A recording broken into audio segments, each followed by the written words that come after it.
خون کی بہت زیادہ کمی ہے، اس حوالے سے روحانی علاج بتائیں۔ خون کی کمی کا روحانی علاج، بعض اوقات خون کی کمی ہو جاتی ہے، وائٹ سیل کسی کے کم ہو جاتے ہیں، خون نہیں بن پا رہا ہوتا، جگر کا مسئلہ ہو جاتا ہے، خون نہیں بنا رہا ہوتا، اللہ پاک عافیت والا معاملہ فرمائیں، شفا عطا فرمائیں، خون بننا شروع ہو جائے تو لیجیے اس درود شفائے امراض کو آپ پڑھنا شروع کر دیں۔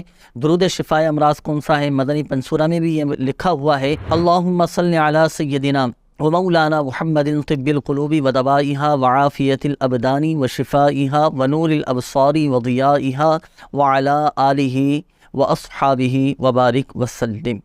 یہ درود شفائے امراض، اس کے دیکھیں 3 طریقے ہیں۔ ایک تو یہ کہ پڑھ کر اپنے اوپر دم کریں، مریض خود نہیں پڑھ سکتا تو کوئی دوسرا پڑھ کر مریض پر دم کر دے جس میں خون کی کمی ہو۔ اچھا، دوسرا طریقہ یہی درود شفائے امراض کسی زردئی رنگ سے یا زعفران سے آپ کسی سادے کاغذ پر لکھ لیں، اور اگر زردئی رنگ یا زعفران میسر نہ ہو تو آپ کوئی سا بھی عام پوائنٹر مارکر لے لیں، اس سے آپ لکھ لیں۔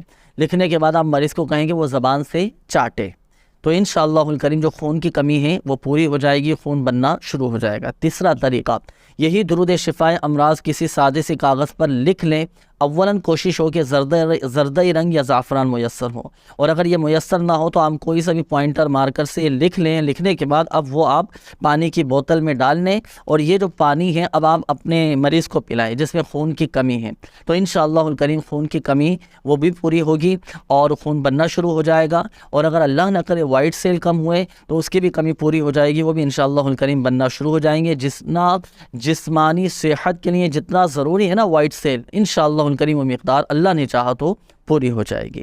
یہ تو ہوا روحانی علاج۔ ایک مشورہ بھی قبول کیجئے، خون بڑھانا چاہتے ہیں تو روزانہ کی بنیاد پر اچھے پھل، فروٹ، سبزیاں، ان چیزوں کا بھی استعمال کریں، اپنے طبیب سے اپنے ڈاکٹر سے بھی رجوع کریں، انشاءاللہ الکریم اللہ کی رحمت سے آپ جلد صحت یاب ہو جائیں گے، خون بننا شروع ہو جائے گا۔